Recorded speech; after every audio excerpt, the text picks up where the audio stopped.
And it's like her voice kind of echoed in my head for, a few hours. You're poly, I'm not. You're poly, I'm not. And it's like, oh my God, I'm poly. Welcome to Normalizing Non-Monogamy, the podcast where we interview incredible people from across the entire spectrum of non-monogamy to hear their fascinating stories. We always strive to bring guests on the show who have a healthy and positive approach to non-monogamy.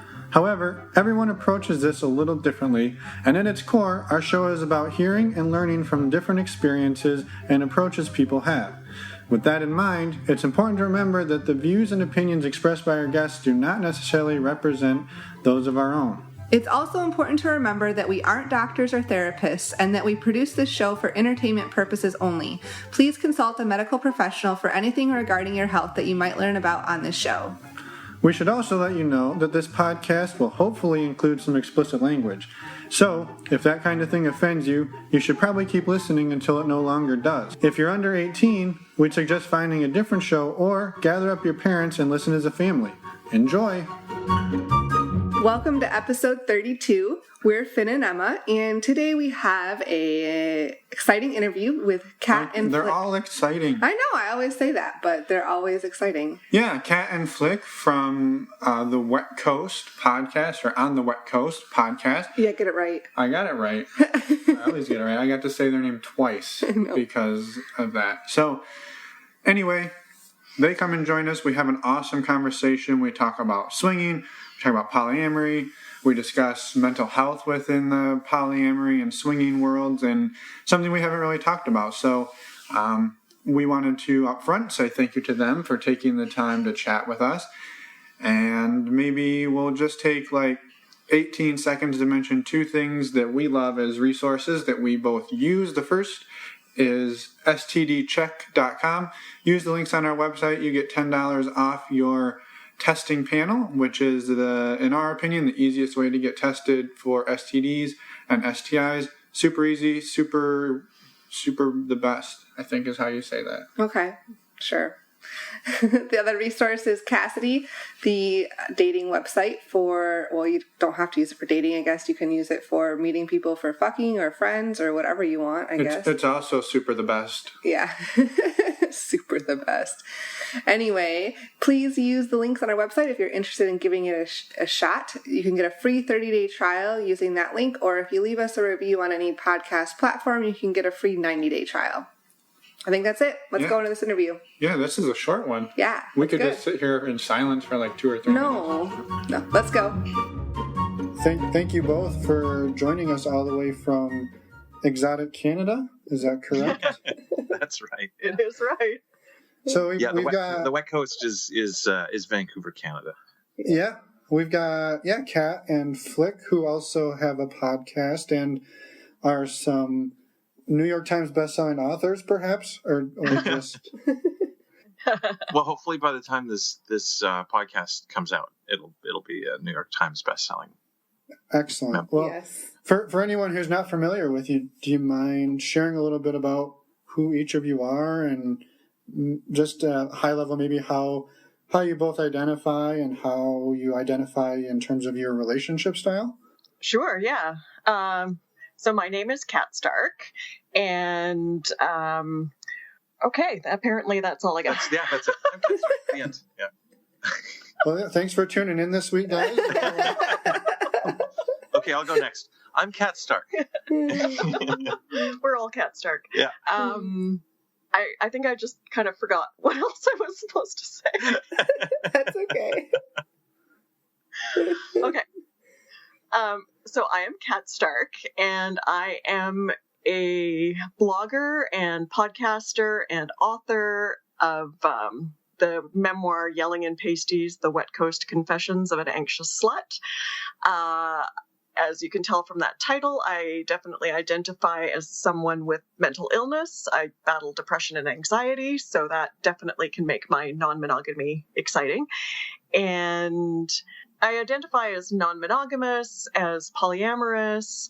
I wouldn't say that we're swingers, but we sometimes swing, or we're just like really bad swingers. I often just refer open relationship. We have been married for nearly 22 years, but have been open for the past like 3.5. That sounds right. Okay. Yeah. Okay. It's a little fuzzy because, Yeah. when you open, is it the day that you seal the deal with somebody, or is it when you make plans to and Right. Yeah, when you start the conversation. Yeah. Yeah, Yeah, like for we've sure. talked to people who had theoretically been open for a year or more, but hadn't actually found anybody to that they wanted to be open with yet. So Yeah. it's like maybe you're open, but you just aren't open at that particular moment. Yeah. Sure. So how did those first conversations start for you two? Well, it started with going to see Dan Savage live, and then having conversations after the show. One of the things that really resonated with both of us was Dan saying, you spend a lot of time worrying about whether your partner is attracted to other people when they want to fuck other people, and they do, just like you do. And and so that when you acknowledge that you do, and and realize that what you've been trying to kind of what you sort of the thing you've been fearing about your partner all along is certainly definitely true. It takes a lot of the kind of stress and pressure out of that, and so that kind of opened the door to talking about fantasies. Hey, maybe we'll have sex at a sex club in front of people. Maybe we'll find somebody to have a threesome with, and and then yada yada yada. Next thing you know, we're polyamorous and have a girlfriend, and pretty much the train has left the tracks. So you went straight to the polyamory route. You didn't stop off at the swinger station for a little while? We definitely started with swinging. Well, we started with a threesome with one of our friends. The classic thing you're not supposed to do is ask, one of your single bisexual friends to have sex with you. But we did, and she was into it. So we had a threesome, and it was great. Well, it was kind of weird, mostly because we did it in a hotel and then all spent the night together. And basically, once the sexing was done, I was done and wanted to be by myself and just read a book and hide. And we all just had to hang out together. And so it was kind of awkward that way, but like all the sexing part was like amazing. Yeah, I think if you were in that situation now, you just haul out your Kindle and just, and just be like, I'm going to be over here, possibly with a blanket over my head. It's a good thing they're backlit now. Yes, exactly. Yeah. And then after that, we were like, okay. We started listening to Life on the Swing Set and a bunch of other podcasts. I started reading everything I could get my hands on, Opening Up, The Ethical Slut, just all the books I could find. And we're like, hey, let's try swinging. Maybe we're swingers. And went on Cassidy and found a couple that was local, and they were like, do you want to come over tonight? And we were kind of like, it's Thursday. But we were willing to go the next night and ended up, having a really good swinging experience with them. They were very experienced and, were really good to us being like complete noobs and being nervous and not sure. Oh yeah. They were really great, super, super patient. And yeah. That's a wonderful first couple to meet. Yeah. Yeah. No drama at all. Like just really, really chill people. Yeah. And we fooled around with them a few times, and then on OkCupid, met a few other couples and kind of tried it a few times and just didn't ever really find the right 4-way spark. And so kind of decided that maybe we should date separately. Yeah. Yeah. And so I started dating a friend that I had known for like 10 years. And I think you kind of inceptioned us, like kind of put the idea in our heads, and we're like, it's too bad that we're not those kind of friends. And then later it's like, but could we be? And and so that was really nice. It was really nice to have that kind of relationship and experience with someone that I just really trusted and had a great relationship with already. Yeah. And you started seeing a couple fellas as well, and got to experience some heartbreak nice and early. Yeah, that was really great. Yeah. So what was the timeline roughly between when you first went to Dan Savage to we're now on Cassidy to swinging's maybe not the right strategy, maybe we'd be better off doing like some separate poly stuff? Roughly the timeline, what did that look like? It was pretty quick. Yeah, it was like a couple months between seeing Dan Savage and having those conversations and having that threesome with our friend, and then it was maybe another month or 6 weeks before we had that first experience with another couple, and we're driving home like almost in shock, like I can't believe we did that. I can't believe this is a thing that we do now. And then probably again another few weeks after that we're like, well, why don't we try seeing other people? We kind of went through Tristan Taormino's book, Opening Up, and went through the checklist that she has, and kind of added our own sort of, ideas to that, and sort of drafted an idea of a relationship agreement. And that was a really great starting point. What we kind of found, though, is that over time, a lot of the ideas and the rules that we had just kind of didn't seem necessary as long as we were communicating well and just talking about things. Mm-hmm. Yeah. Right. And had you guys ever talked about anything like this in the 22 years, or I guess 19 years before this in your relationship?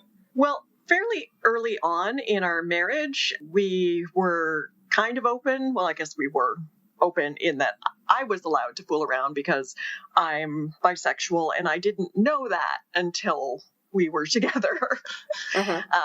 We got together very young. Like, we met when we were 20, just about turning 21. So, I hadn't had experiences. And so a few years into our marriage, we kind of set it up that I could have some experiences with women.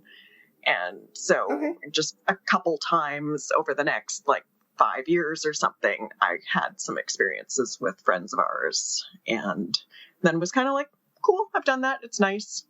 Then, yeah, I guess we'll get back to regular programming. Yeah. And before I met Kat, I was kind of naturally polyamorous, but we didn't really have language for that at that time.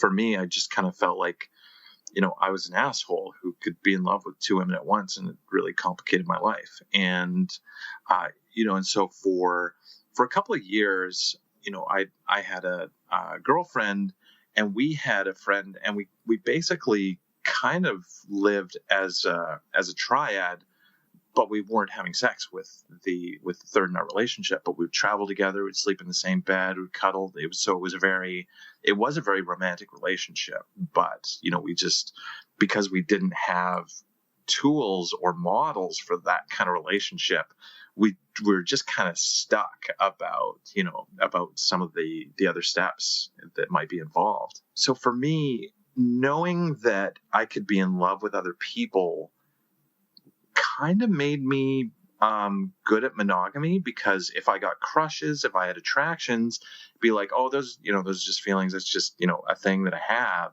And so it didn't sort of undermine my commitment to my relationship and my feelings about my relationship.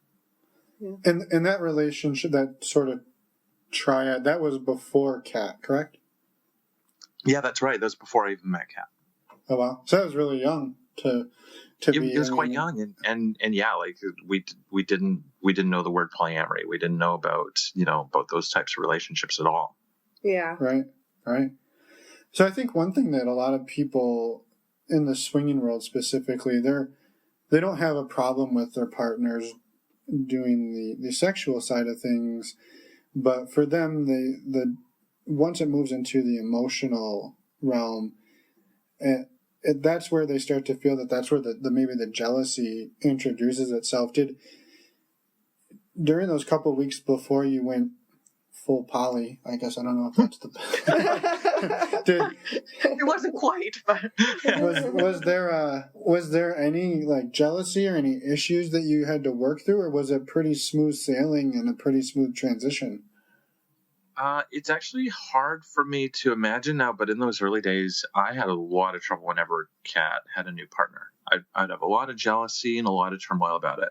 And one of the things that I really learned is how much that would diffuse as soon as we talked about it. When I was trying to kind of, keep those feelings to myself, when it's like, okay, I just got to kind of get through this. It would really just kind of fester and make it worse. So that was, I would say that probably for the first year, that's a thing that I really struggled with whenever there was somebody new in your life. Yeah. And I would say, just to make it a little more clear, that it was probably a bit over a year until we ended up like in a more emotional polyamorous kind of situation. For the year after we were doing a lot of swinging, we ended up like dating separately, but dating really casually for the most part. Mm-hmm. I was just rolling around in as many young men as would come my way, and really reveling in that sensation of being the older woman. And I guess you dated a little more specifically a few different people. Yeah, but that again, that dating was mainly just a sexual friendship, and it wasn't until close to a year since we started having those conversations about having adventures, where I started dating a vanilla girl. And that was really kind of the thing that started flipping the switch into quote full poly. Right.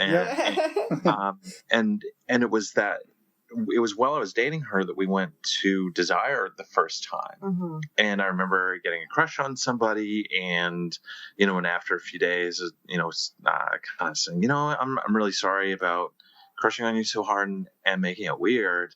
And she said, oh, you haven't made it weird. It's just you're poly and I'm not. And it's like her voice kind of echoed in my head for, a few hours, you're poly, I'm not, you're poly, I'm not. And it's like, oh my God, I'm poly. And, I hadn't really thought of myself that way. And in fact, kind of had an aversion to identifying as poly because of, some of the kind of shitty associations that I had about what being poly was, and, some of the kind of, self-righteousness and sort of prescriptive polyamory that I'd seen. It had never occurred to me that, poly could be whatever, I wanted it to be. Right. Sure. Yeah, that makes a lot of sense. I mean, I think that's a normal feeling too. I had a question back a little bit about, it sounds like, Kat, when you made the transition, one of the things you did, it sounds like, was to find lots of different partners rather than a couple of select partners. Do you mind talking a little bit about that transition from roughly 20 years of monogamy to, it sounds like it was almost like a kind of set you free in a way? Oh, for sure. I think it helped me like grab a hold of my sexuality and just feel comfortable in it for the first time. For the previous, 20 years, I had been so insecure, and, I couldn't have done non-monogamy in our 20s other than like me going in and having adventures. I wasn't okay with him going and having adventures because that felt really threatening to me at the time. And it wasn't until I was in my 40s that I felt comfortable enough in myself to be good with that. And so just coming into my own sexuality, coming into feeling good about being a slut, and that being like me being able to say like, I'm a slut, and that felt right as opposed to shameful. Yeah. Right. that it made such a difference for me. Yeah. And I discovered fairly quickly that I was much more comfortable having, again, like sexual friendships, friends with benefits, fuck buddies, kind of thing that, I had a few different people that I was seeing, but none of them all that regularly. But it was repeated rather than like just going on Tinder and being like, hey, come over. Because that I need more connection than that. But it just freed me up so much to embrace who I was and to start trying things and you just let go of a lot of those hang-ups that I'd had. I think that's amazing though that you resonated with the term slut, because I think that term has for a lot of people can be very negative. And I think it's amazing when people truly feel like, no, this is what I want to use to identify and be proud of it, because it is empowering. And I think that is, really cool to hear. Thanks. Well, it's also a useful shorthand when you're talking to somebody about, about your relationship style, to tell them that you're a slut, because, sometimes it's harder to kind of describe. Well, sometimes we travel to other cities. Sometimes we have sex with people. Sometimes we have orgies, and so it's nice to just have that one label, and and often they're like, oh yeah, I'm super slutty too, and so it's a fun thing to bond. Yeah. So the fact that it sounds like you both had slightly different styles in terms of what you were looking for and how you were approaching it, was that ever? I think a lot of people would say, well, if we're going to do this, if you're going to date somebody, I'm going to date somebody. If you're going to date two people, well, I need to date two people. Sort of that tit for tat strategy. It sounds like you guys didn't really follow that model. Was that ever a source of either conflict, or was it pretty natural and okay the whole time for you two? I don't know that it was that much conflict. I think sometimes, you felt bad that it was so easy for me to find people, and I sometimes felt bad that you had these more intense connections. Yeah. And through this time, I also was developing a long distance relationship with someone that I ended up very emotionally invested in, but I didn't really know it until we were at Desire, and said, you're totally in love with him. And I'm like, no, I'm not. And here's this big list of reasons why. And I realized that listing all the flaws in our relationship, yet feeling exactly the same, I was like, fuck, I am in love with him.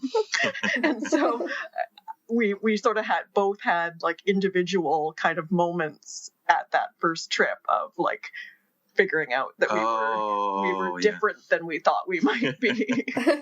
Yeah, I mean, when we started, I assumed that it would be casual sex. It would be like Tinder dates, and and maybe see somebody a couple times.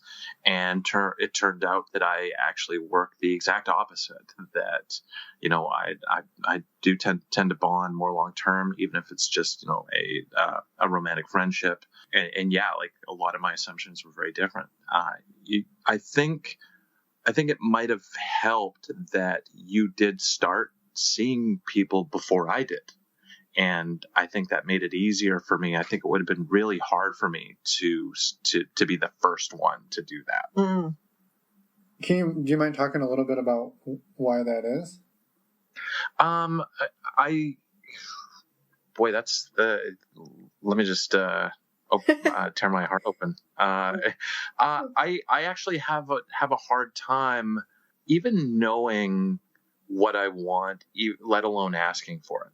And so, my intuitions are always to try to anticipate and manage, what my partner wants. And so for me, if I had to kind of take that risk to be the one who's kind of stepping out onto the ice first and risking, creating challenging emotions in my partner, that would have been a really tough place for me at that time. And,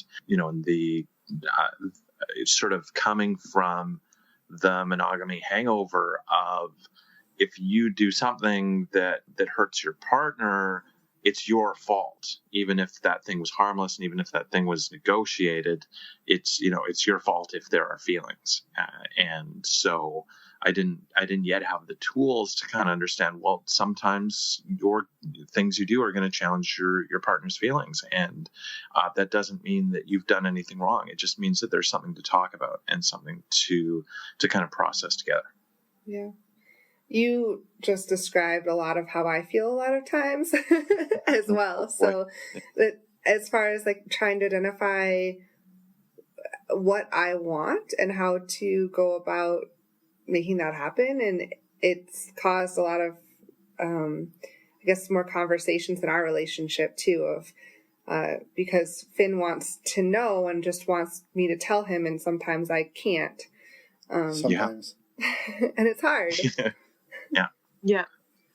But we've really discovered that, talking about it is pretty much the solution to everything, or at least gets us toward the solution. Because so much of the time, it's those secret festering pieces that lead to the jealousy or the resentment or the pain, that when you acknowledge them and start talking about it, it just frees you up and you realize like, oh, I'm not a monster for feeling this. And yeah, you can then work through it together. Yes. Yeah. Sometimes there's the thought, well, there's no point in sharing this because we can't fix this. What can we, what are we actually going to say that is going to fix this? This is just feelings that I need to get over.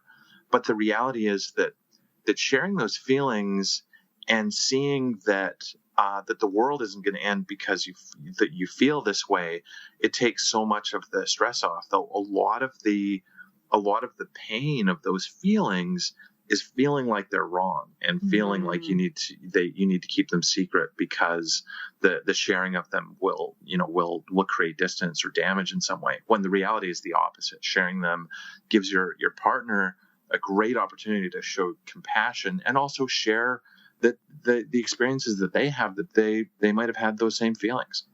Right. Yeah. Did you two always have strong communication skills within your relationship, or was this something that you had to develop once you decided to go down this path? I think we actually had terrible communication skills and were just lucky enough to just be very compatible. Yeah. Yeah, I don't think we were particularly good communicators, not about anything difficult anyway. Yeah, exactly. We've always been incredibly kind to one another. Yeah. And I think that helped us get through times that were the most difficult in our marriage. And I don't think we communicated well in a lot of those instances, but just the kindness that we have always treated each other with really just made the difference through a lot of that. Yeah. I think it's really incredible too that you were able to make this shift, in maybe not in spite of those skills, but that you were able, it sounds like, to develop those skills pretty quickly. Did you see, or have you seen other major shifts in the relationship between you two as you've gone through this? I mean, you had a 20-ish years of baseline model that you can kind of look back on. Have there been some pretty heavy shifts? Oh, for sure. I mean, I think we communicate about everything better. It's one of probably the most common things people say about non-monogamy is like, you're able to talk to one another once you've admitted, like, I want to fuck other people. Then the biggest secret is out. Yeah. Yeah. So we were able to start talking about kinks that we hadn't shared. We were able to start talking about more pain that we'd experienced. And yeah, it freed up a lot of things to let us talk better. It also, through our other relationships, made us learn a lot about sort of the other side of relationships. Mm-hmm. And so you learned from Iris and Dawn about like invisible femme labor, which was never something that I could articulate to you or something that you could see. But once you saw it through their eyes, you brought that back to our relationship, and it changed the way our dynamic was in a lot of the like household tasks and running our lives. Yeah, there's I feel like I've been a better feminist throughout this whole process for sure, and and I think certainly part of it is kind of being aware of what's on the line, right? Like, being in an open relationship means that, we are taking some risks with our relationship. And so, having that awareness has made me realize, some of the kind of shitty, unconscious misogyny that I'd injected into our relationship all along. And so, just having more awareness of what I was bringing to the relationship. You mentioned a term a minute ago, invisible femme labor. For people who aren't familiar with that, possibly ourselves, do you mind? Do you mind? I know what it is, but could you share for our listeners? Yeah. It's basically all the things that typically the woman or the femme in the relationship does to keep things running, like keeping track of the groceries, if you happen to have kids, knowing the schedule and who's at soccer and who's at ballet and what happens there, and are we out of toilet paper, and is it your mom's birthday, and like all of that stuff, plus the little cooking and cleaning and the litter box and stuff that it just sort of magically happens a certain amount of the time. Mm-hmm.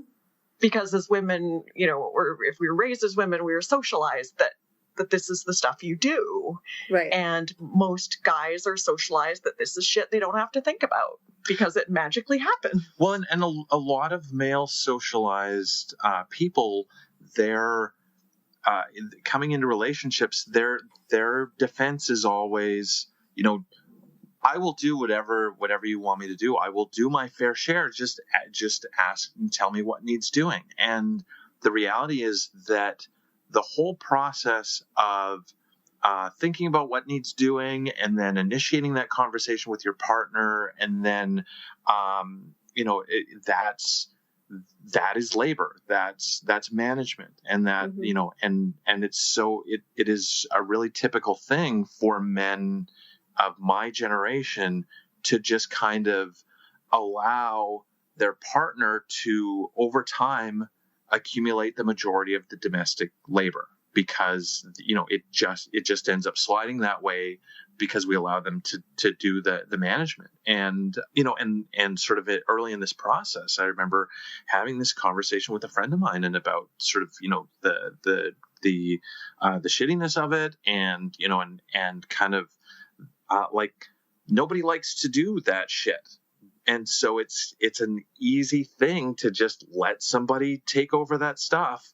Yeah. But I've been committed to not being that way anymore, and one of the kind of hacks that I do is, it's like, when I think of something, I do it. And so sometimes it means that I do the thing where I half start 4 different things because I've kind of wandered around the house doing that first thing. And so I got to kind of backtrack finishing those tasks. It's not super efficient, but if I think, okay, I'll do that later, later is never. I will never do that thing if I'm always going to do that later on. Yeah, no, I mean, it makes total sense. I think too, finding that line between, I guess maybe in my own world, there's certain things that are important to one person in the relationship that aren't important to the other. And I think that maybe is sort of a different, taking it to a different level. I can give you a good example. Putting the toilet paper roll on the toilet paper handle thing. Why some people don't care about that, others do. And I don't think it's me letting you do the work. It's I don't care if it ever got on. I could remove the toilet paper spinner thing and it wouldn't matter to me. This is not our interview. But Outtakes, we have also, outtakes. through some of this, figured out like that tiny little thing that you don't give a shit about, but your partner gives a shit about, just makes their life better enough that it's worth doing.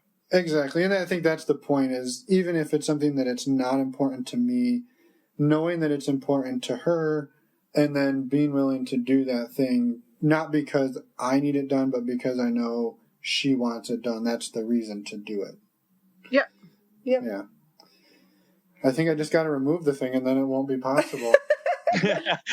No more toilet paper, bidets only. Yeah. Bidets only. I like that. Just put it on the damn roll. I go through so many of my friends' houses putting toilet paper on the roll. I know. Well, you're probably not going to want to come over to our house. No, she'll be fine. I'm there. So one thing you did touch on earlier is in the title of your book, the word anxious and probably relating to anxiety, and you mentioned it being a mental illness that you're struggling with. I guess if you don't mind talking about, I think there's probably people out there who look at non-monogamy in general and say, well, I could never do it because I'm this or I'm that, whether it's too old, too young, too big, too small, whatever their excuse is. I guess, do you mind talking about it from your perspective in terms of how you've navigated it and what it looks like for you? For sure.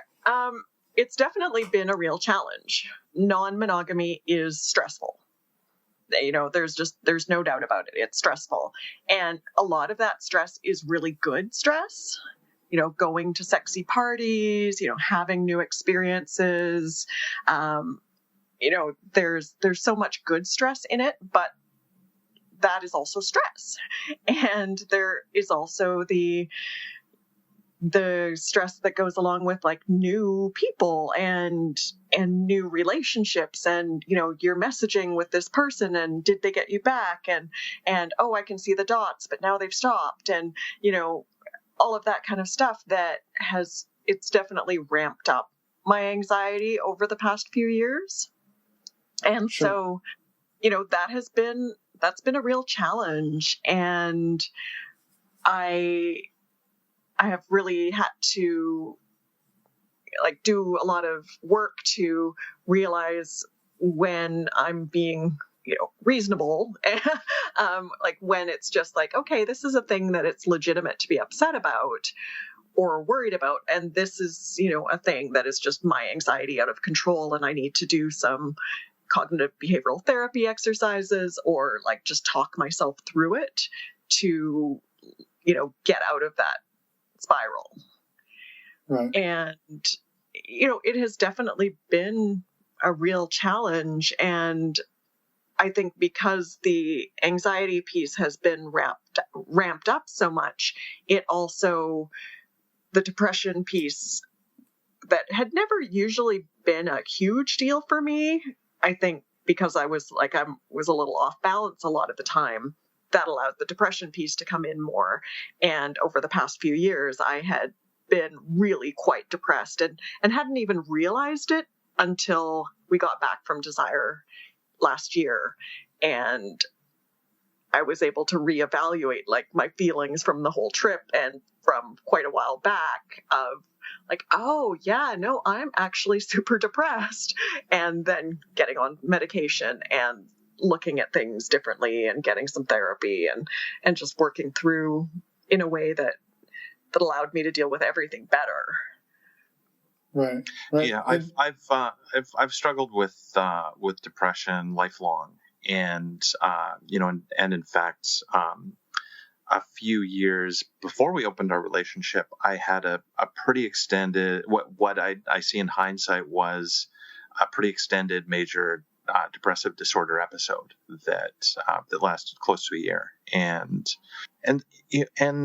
what I've come to notice is that there is actually a fair amount of mental illness in non-monogamy. Yeah. And I think what it is there's a lot of people who are questioning and looking at things, and so I think that can lend itself to non-monogamy. It's the same reason there's a lot of geeks and nerds in non-monogamy, because they're already kind of off of the kind of the main track of the status quo, and so I do feel like there is a higher instance of typical mental illness in non-monogamy, and we just don't necessarily see that. A lot of what's modeled for us in the literature and podcasts is very idealized. It's very happy. It's very much about the party, about the sex, and about the fun and the sort of the infinite love. And we don't always see some of the deep challenges that come with non-monogamy and with struggling with your own mental illness and trying to support partners with mental illness as well. Mm-hmm. Right. Have you found that the skills that you've developed after opening your relationship up have helped you, both of you, be able to either support each other better or handle your own internal conversations better, or has non-monogamy magnified those issues? I think sort of both. Both all at once. Yeah, because I think, we're communicating better and we're owning our shit in a way that, like, I'm able to be like, I know this is my issue, but I'm feeling this. Yeah. So it might be, him staying overnight at his girlfriend's, twice in a week. And I'm having the feels about that, but I understand that they're not doing anything wrong. And in fact, I'm happy for them to have extra time together because they don't get a huge amount. And so I'm having like that feeling, but just owning that, like, this is my own pain about this, but they're not doing anything wrong, but it also is amplifying the pain and the loneliness and, that kind of back and forth thing that happens. So I think really it's both. I think we also have developed a lot of language about making it safe for the other person to be irrational if they're suffering in their mental illness in particular.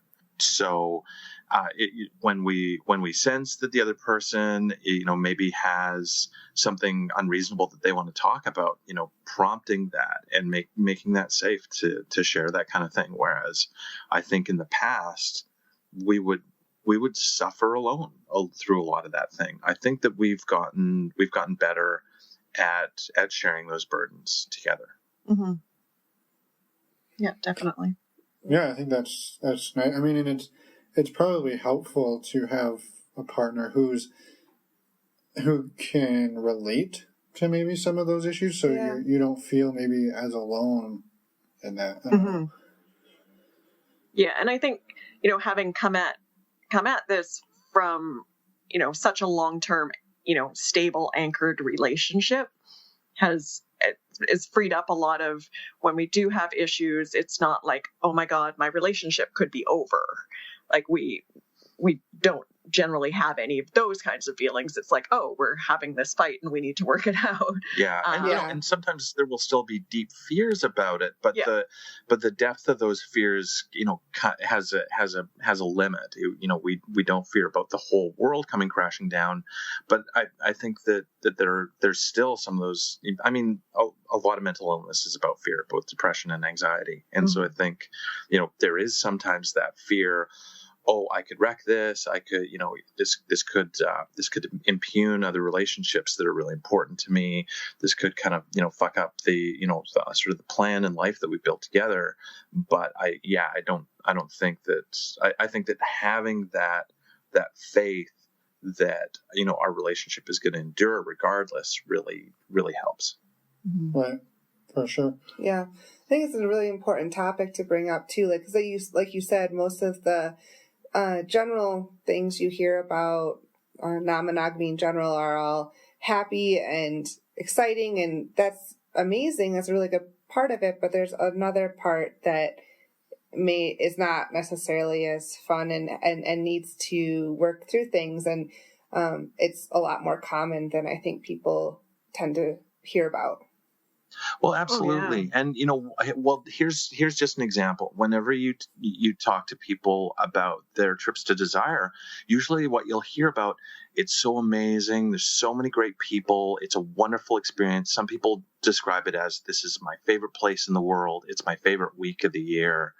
But usually what those people won't tell you, they won't talk about the midweek crash when you're burnt out and you need time to yourself. They won't talk about some of the challenging feelings that might come up there, and so all of the great things that they said about Desire are true for them, but it's also a slice of what's going on, and and the big picture is hiding some of the trickier stuff, and to Kat's credit, I think what really speaks to people about Kat's writing is the vulnerability that they show in that writing, the kind of the honesty that they reveal.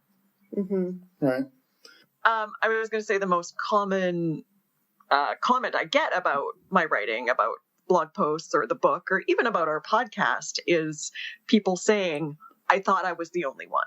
Mm-hmm. And just saying, like, thank you, I thought I was the only one. Yeah. And it just frees people up to admit to the stuff that it's challenging and vulnerable and scary, and feeling less alone in those feelings. You just feel safer, you feel connected in a way, and you don't feel like such a freak. Mm-hmm. Right. Yeah. Sure. Yeah. You feel known. Yeah. Right. No, exactly. I think maybe, we talk a lot about Desire because we had some amazing experiences there, and it was one of the things that really helped, I don't want to say glue us back together, but it was a really a shot of energy in our relationship when we needed it. And the thing I think that the advice we always give to people when they're talking about going for the first time is, make sure to take time for yourselves, and time for yourselves as a couple, and time for yourself as an individual throughout the week to just, you don't have to constantly be a part of every little thing that's happening, and don't be afraid to go take a nap, and let your partner sit in the hot tub by themselves with other people and go take a nap. I mean, that's a completely okay thing to do. And I know some people are extreme extroverts, and they feed off of the energy, and for them it's no problem. But for other people, they're introverted or maybe not quite as outgoing. It's a lot of social energy. Yeah. Oh, it's definitely taxing. It's a lot of social energy, and and it is really tough to take a break, because the FOMO will just eat you up so hard. But it's like, you can't fuck everybody. That's true. And I think, one of the most interesting things, I think Desire is a great way to highlight this about what is one of often most challenging things in non-monogamy, and, especially as we move toward polyamory, is the thing that I've gotten jealous about is not my partner fucking other people. It's glimpses of intimacy in other situations. Mm-hmm. So Desire, it hit me so hard the first year we were there, seeing him kissing people in the buffet line. Yeah. Yeah, so places you're not expecting to see it, and you see it. Like if you're in an orgy, you kind of expect to see it. Right? Exactly. Yeah, and you've established the level of intimacy it's going to be. So seeing them kissing a person, that's a really reasonable thing that's going on, and it doesn't ping for you. And in fact, you're probably like, yeah. But seeing him kissing someone, and just like the focus and attention, like in that buffet line, and the way that, he's touching her head and looking at her, like it just hit me in this way that really threw my world into a bit of a spin for a bit. Sure. And that has happened a few times in, the non-monogamy, journey that we have done is, hearing him with inside jokes with people or pet names or like things like that is like, it immediately others you. Like you're suddenly outside and it, even though this person, they have this relationship that they're building together, you're like, oh yeah, this is happening. But those little glimpses of those intimacies are the things that have always been the most freaky to me. Like that's the most threatening and that I've had the most angst about. Well, especially if he's supposed to be getting you another piece of cake and he's up there making out. I know, right? That would cross a line for me. Run. So, I completely can understand that would catch you off guard, I think. Oh yeah, no, it makes a lot of sense, and I think it's something that people don't think about if, that they may be in that situation until they are actually have happen. Yeah, if you're really used to your lives being very compartmentalized between those things, it can be a big shock. Yeah. One thing I wanted to ask, Kat, you've mentioned a couple of times that you have a blog and the book and everything. How did that evolve for you? Have you always been writing and interested in that, or has that been a newer passion over the last couple of years? I think I've always written on and off. Back in the early days of the internet, before they were even called blogs, I did some writing. I had a website that I would write like rants on and that sort of thing. So I've always done a certain amount of writing, and a few years before we became non-monogamous, I did a lot of writing of slash fiction. Okay. So I wrote a lot of fan fiction porn, and so that was really fun. And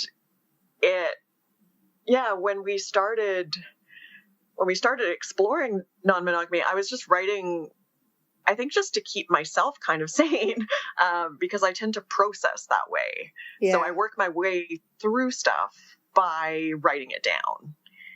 And so I was really pleased and surprised when I went back and started compiling everything for the book, was that I had started writing immediately. That, like, I wrote about our first threesome, I wrote about our first swinging experience. I had like all of this stuff down, and I was often reading it and going, we did that? like, is that how we did it? Really? And so it was really cool to see the evolution of our relationship and how we approached things through that writing. And so I was really glad that I had that like documentation of it. And so most of that was just kind of casually, like, on a like Blogspot account kind of thing. And then had been talking to Cooper about it and asking him like what sort of blogging sites were the best and that sort of thing. And him suggesting that I submit some writing to their editor to check out and see if it might be a fit for Life on the Swing Set. And, she ended up really liking my work. And so it gave me a wider platform to have my writing out there. And then as we gradually ended up getting our own website and doing work there. So yeah, it's been with us like the entire time. Mm-hmm. That's very cool. I was curious, was there things that either or both of you have discovered throughout this process that you didn't know you were into at oh the my beginning? God. All the things. Yeah. I often paraphrase, Archer, do you want fetishes? Because that's how you get fetishes. It's amazing. I was actually pretty sexually repressed most of my life, and so this whole process, this whole journey, has unlocked a lot of that, and so yeah, it's pretty crazy actually. All the stuff that I assumed I was never into. Yeah. And I think with my sexuality, I'd always, like, once I heard the phrase, like, heteroromantic bisexual, I was like, oh, yeah, that's me. Like, I fall in love with guys, but I'm really attracted to everyone of every gender. Mm-hmm. And then we had a girlfriend and suddenly I was, I was in love with a woman, and okay, well, maybe I'm also biromantic, but this is really confusing. And then when that didn't work out, and for me, we were a triad for a while, and now Flick and Iris are together, but she and I are good friends. I'm like, oh, okay, no, maybe I was mistaken. I'm not actually biromantic, and now I'm dating this other woman who seems to be sort of my main partner at the moment, and I'm like, crap, like, come on, sexuality, like, figure yourself out and let's be consistent. Probably the kind of widest exploration that's opened up for me has been in BDSM and in dominance, because that was something that for all my life I'd kind of been ooged about, and it wasn't until we started kind of opening things up that I really realized that ooginess was internalized shame at the attraction that I had to that, and really seeing that it wasn't the kind of dark and sinister thing that it's often portrayed as, or it's not always the kind of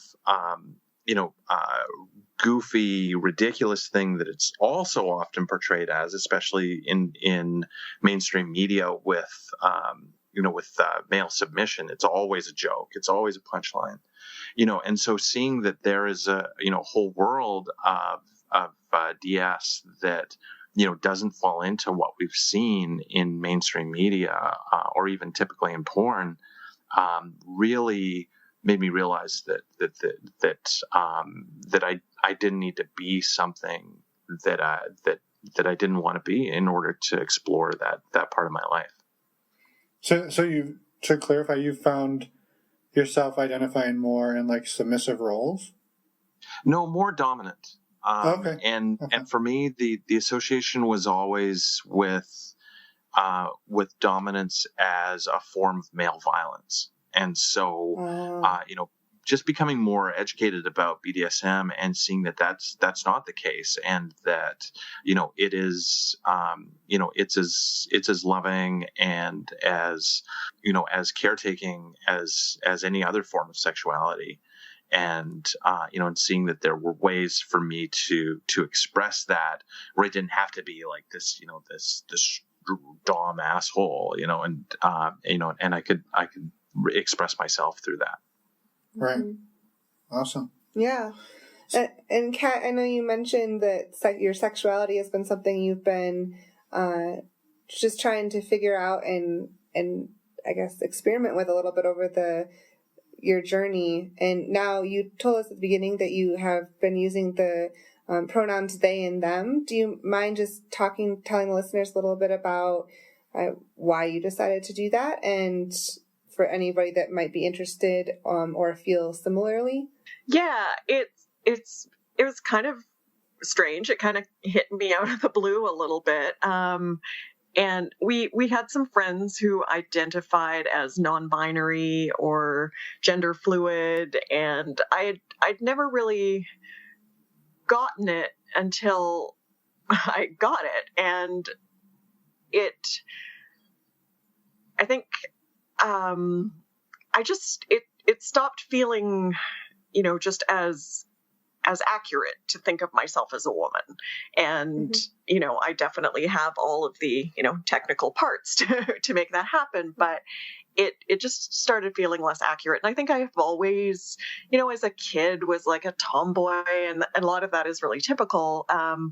But have always really liked playing with dynamics of dressing kind of masculine or wearing a tux to an event that everyone's expecting me to be in a dress, and like just messing with those expectations.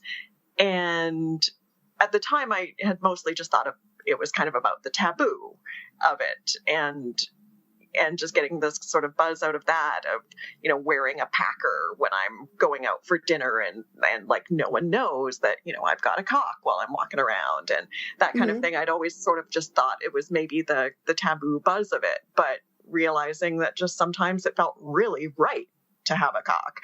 And I sort of realized that maybe she wasn't entirely accurate. And it's kind of funny because I look back at, you know, having released the book in October, and it's all like she, her, and, you know, talking about being a woman. And at the time, like very much identified cis woman.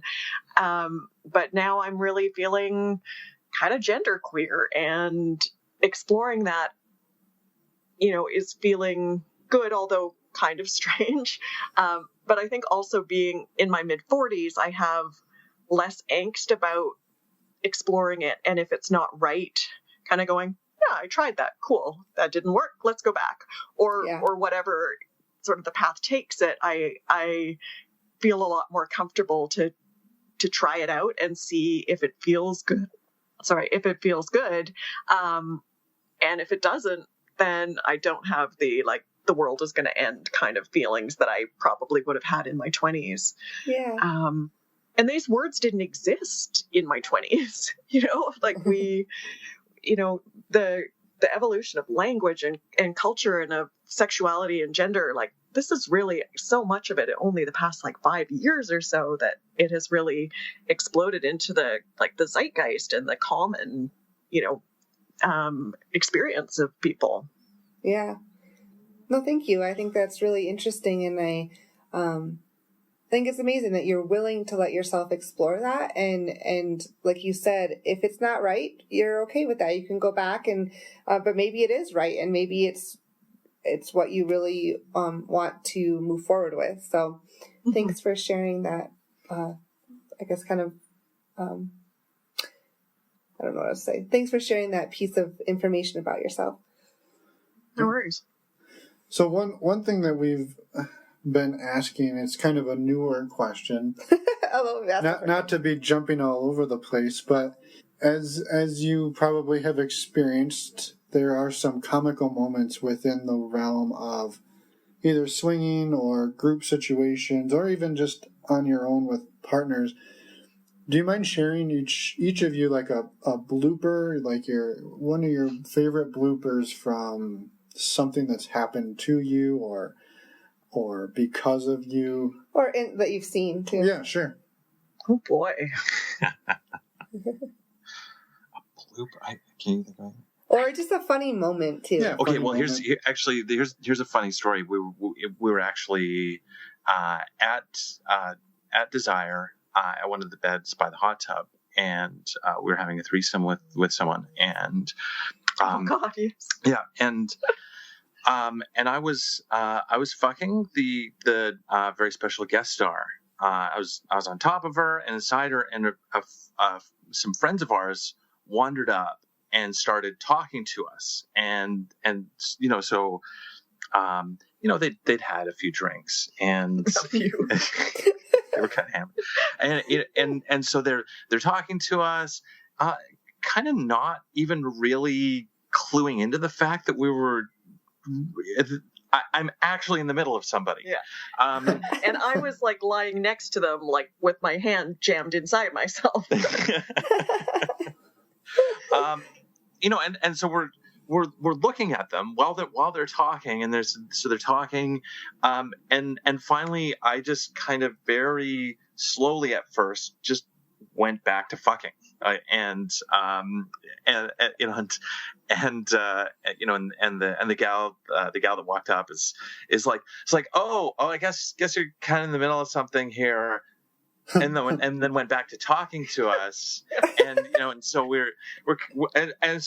we're still looking at her, but we're also kind of going back to what we were doing while kind of politely continuing to acknowledge her presence and that she's talking, and then she's like, oh, but I guess I should let you get back to it, and then just kind of stood there just kind of watching us for a couple more minutes, just kind of perving on the fact that we were fucking in front of her, but and then eventually wandered on for the rest of their evening. Yeah. Well, at least they didn't make it awkward. And she was just randomly like telling us stories about being in the disco and about someone getting like a hat that they won for the dance contest, and like just completely random random stories about what had been going on all night. Yeah, like totally disregarding the fact that you guys are in the middle of something. Yes. Yeah. I think I'm going to use that move this year. Oh yeah. Yeah. That's a good one. Not even drunk. I'm just going to do it to people. But just kind of a funny sex moment of having people here visiting from out of town, and me coming down with about a vertigo, and it's brought on by movement, and but these people were only here for a couple days, and this person I'm like in love with and lives far away, and we only have this time, and Flick and Iris took the gal of the couple like off on an adventure, so the guy and I can have time to ourselves, but I'm so fucking dizzy, and we were having sex, and he's lying on top of me, and I'm like holding onto the bed for dear life, feeling like I'm gonna fall off the earth. Oh my gosh. And he outweighed me by a good 100 pounds or more, and he's just like, I don't think you're going anywhere. But that's wild. had to hold on the entire time. And yeah. Oh man, for anyone who hasn't experienced vertigo. Oh, sorry. Go ahead. Oh, I was saying, can't let go, flying off into space. Yeah. Yeah, for anyone who hasn't experienced that, it's a messed up feeling, because actually just a few months ago, like a month ago, I had it for like 2 days. Yeah. And we were laying in bed, and I like went to roll over, and I literally felt the bed flip upside down. Yeah, you like grabbed onto me for dear life. I grabbed onto her, and I thought we were gonna fall in. It was the most bizarre feeling I've ever felt in my life. So, yeah, we didn't have a lot of sex that day. No. Yeah, your animal brain doesn't know that you're not upside down. It's just gonna grab on. Yeah. You think it feels like you're gonna fall off the earth. It is really a crazy sensation. But damn it, I was gonna have that sex, and I did, and it was weird and confusing. But we had it. We're gonna have this sex if I need to hold on and cry all night. Determination. Perfect. Well, maybe before we let you go, do you mind telling people a little bit about what your podcast is about, and what the book, maybe just roughly what the book is about, and then we'll let you guys get on with your Wet Coast evening. So the podcast is about sex and relationships, and about non-monogamy of every variety. So we try to just kind of cover all of our own experiences, but also kind of conceptually ideas and theories, and about non-monogamy and sex. Some of our episodes have been about different elements of relationships, and we did an episode about anal sex and group sex, throwing parties, all kinds of stuff. Mm-hmm. Yeah, and we don't only tell the good stuff. Yes. We talk about all the times that we have messed everything up, and so I think being really revealing of ourselves, and that it's not always shiny, happy, and fun. Yeah. That's I think if we were people who made mistakes, we would share those as well. Oh. We never do. So, anyway, definitely our fair share of mistakes. So the book sounds. You said it was a memoir, and it sounds like you kind of went back and pulled a lot of true stories from your experiences. I guess that's what a memoir is. So it's basically you have correctly defined memoir. I'm on it tonight. It's basically the story of our first 3 years in non-monogamy, and so it starts, from the very beginning and our first thoughts about how we even got there, and talking about the origin story, and then going through our first threesome, our first swinging experiences, my first heartbreak, and just kind of working our way through all of that. There's lots of heartfelt angst and pain and revelations, but there's a lot of really, really dirty sex. Super dirty. And so, there's a lot of that. There's something for everybody. And I talk about discovering that I'm a squirter, and then, all of the very soggy adventures that follow that. And why can't I stop squirting? Yes. I'm so dehydrated. Great thing I want to try, and oh my god, I'm disintegrating like someone at the end of Indiana Jones.